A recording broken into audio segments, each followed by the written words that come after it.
The Philippine Air Force began upgrading 205 wing helicopters by holding 16 Black-Hawk S-70i helicopters to be built by a Sikorsky subsidiary in Poland.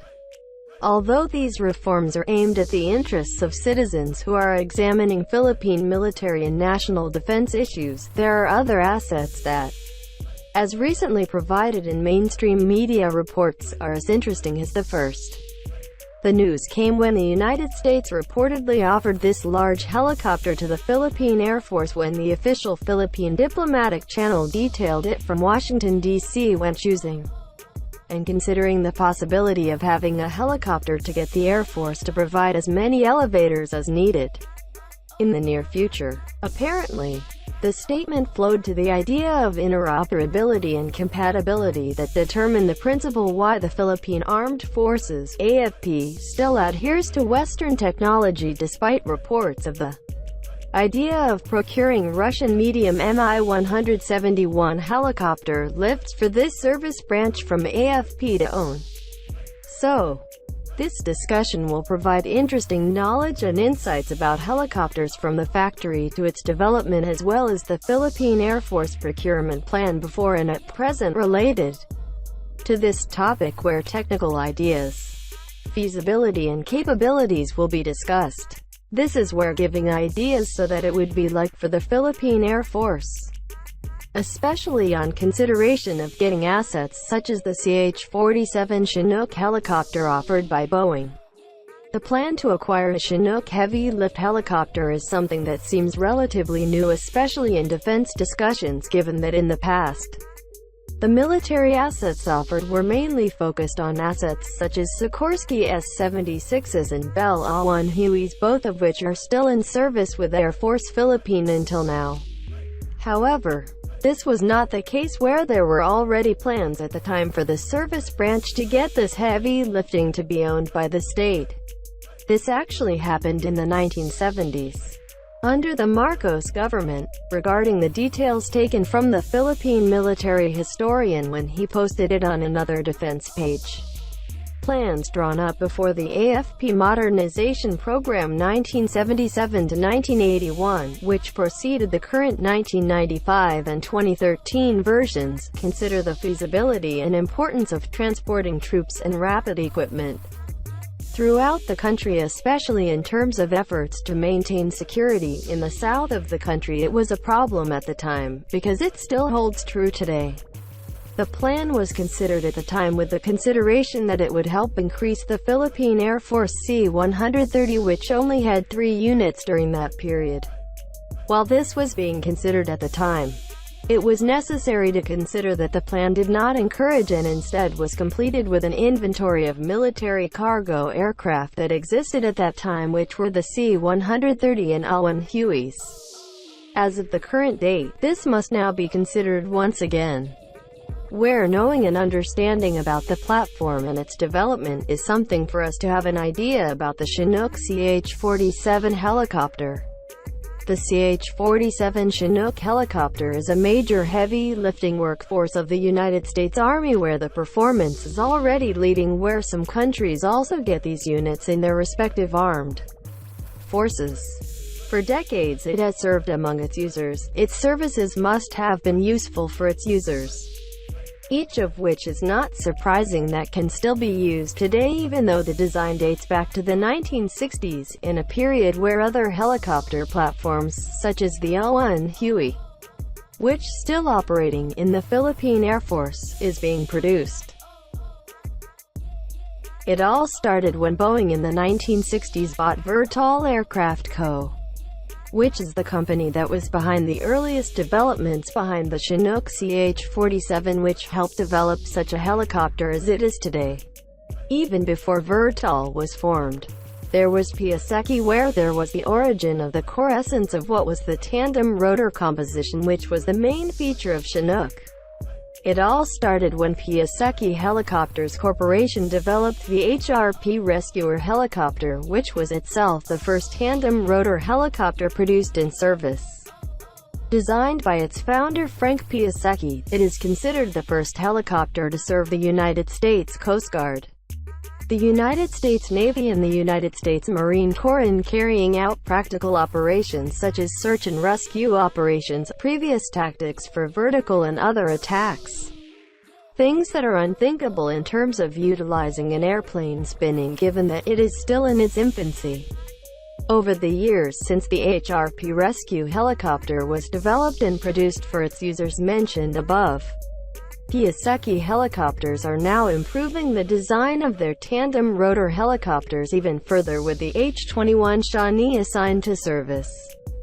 Apparently it began operating with several countries, starting with the United States with the Air Force and the Army, using platforms with other countries including Canada, France, Sweden, Japan, and Germany. H-21 is sought after service in Vietnam, where its design has shown its weaknesses are underarmored and vulnerable to small arms fire, especially in control components and cabling. Apparently, while in Vietnam, this platform was replaced by, of course, the CH-47 Chinook helicopter, which is itself an enhanced improvement of the Shawnee H-21, which is still in service with several countries even in the current date. However, the H-21 Shawnee still provides that insight that, along with its predecessor HRP Rescuer, tandem rotor helicopters can be relied upon for their own abilities, which is not surprising, helping to develop more modern versions of such platforms where the performance is beneficial for several countries where have it. After H-21, there is still one more helicopter platform for us to discuss and learn, especially about the origins of the CH-47 Chinook helicopter design. Here comes the CH-46 night medium-lift helicopter, manufactured by the same manufacturer, the company Boeing Vertol helicopter. Designed to serve the United States Navy and Marine Corps. He served both branches of military service for decades, from when he was in Vietnam and Iraq, until he retired in the early 2000s, where he was eventually replaced by a V-22 Osprey tilt-rotor aircraft produced by joint partnership between Boeing and Bell Helicopters. With the number of versions of tandem rotor helicopters made, this shows the importance of getting the platform in such a way that the developer has managed to keep up with the CH-47 Chinook helicopter, which still shows reliability, performance, and capabilities that are still in line with its objectives even in modern times.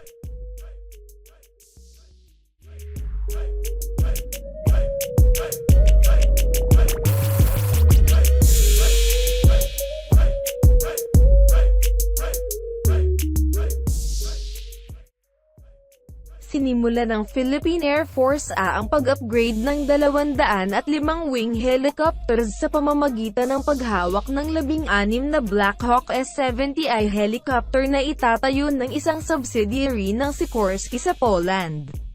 Bagaman ang mga reformasyong ito ay naglalayong sa interes ng mga mamamayan na nagsusuri sa mga isyu sa militar ng Pilipinas at pambansang depensa, mayroong iba pang mga pag-aari na, tulad ng ibinigay sa mga ulat sa mainstream media, ay kagiliw-giliw na tulad ng una. Dumating ang balita ng inulat ng Estados Unidos ang malaking helicopter na ito sa Philippine Air Force. Nang detalyado ito ng opisyal na channel ng diplomasya ng Pilipinas mula sa Washington, D.C. kapag pinili at isinasaalang-alang ang posibilidad ng pagkakaroon ng isang helicopter upang makuha ang Air Force na magbigay ng maraming mga elevator kung kinakailangan.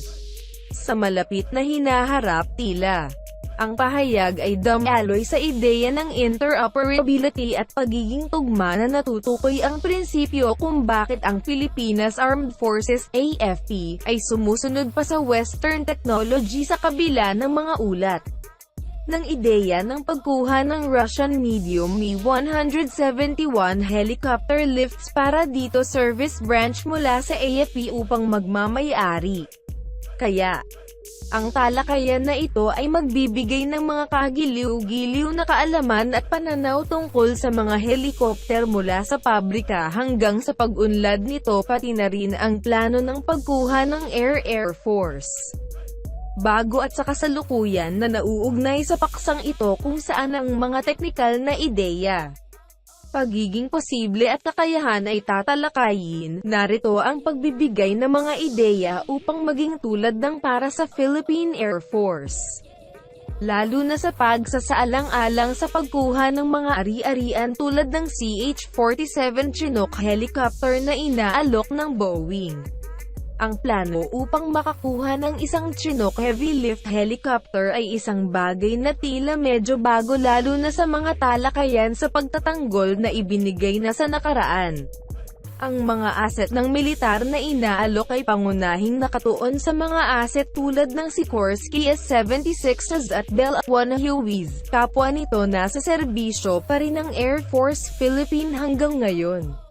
Gayunpaman, hindi ito ang kaso kung saan mayroon ng mga plano sa oras para sa sangay ng serbisyo upang makuha ang mabigat na pag-angat na pag-aari ng Estado. Ito talaga ang nangyari noong 1970s. Sa ilalim ng gobyernong Marcos, hinggil sa mga detalye na nakuha mula sa Philippine military historian noong naipost niya ito sa isa pang pahina ng depensa. Ang mga plano na inilabas bago ang AFP Modernization Program 1977-1981 na nangunguna sa kasalukuyang bersyon ng 1975 at 2013. Isaalang-alang ang pagiging posible at kahalagahan ng transportasyon ng mga tropa at mabilis kagamitan sa buong bansa, lalo na sa mga tuntunin ng pagsusumikap upang mapanatili ang seguridad sa timog ng bansa. Ito ay isang problema sa oras dahil nananatili itong totoo. Ngayon, ang plano ay isinasaalang-alang sa oras sa pagsasaalang-alang na makakatulong ito na madagdagan ng Philippine Air Force C-130 na mayroon lamang 3 mga unit sa loob ng panahong iyon. Habang ito ay isinasaalang-alang sa oras, kinakailangan na isaalang-alang na ang plano ay hindi hinihikayat at sa halip ay nakumpleto sa isang imbentaryo ng mga sasakyang panghimpapawid ng kargamento ng militar na umiiral sa oras na iyon kung saan ang C-130 at A-1 Hueys. Tulad ng kasalukuyang petsa, dapat na ngayong isaalang-alang muli kung saan ang pag-alam at pag-unawa tungkol sa platform at pag-unlad nito ay isang bagay para sa amin na magkaroon ng isang ideya tungkol sa Chinook CH-47 helicopter. Ang CH-47 Chinook helicopter ay isang pangunahing mabibigat na lakas ng pag-angat ng Estados Unidos Army kung saan nangunguna ang pagganap kung saan nakukuha rin ng ilang mga bansa ang mga unit sa kani-kanilang armadong puwersa. Sa loob ng mga dekada ay nagsilbi ito sa mga gumagamit nito. Ang mga serbisyo nito ay dapat nakapakipakinabang para sa mga gumagamit nito.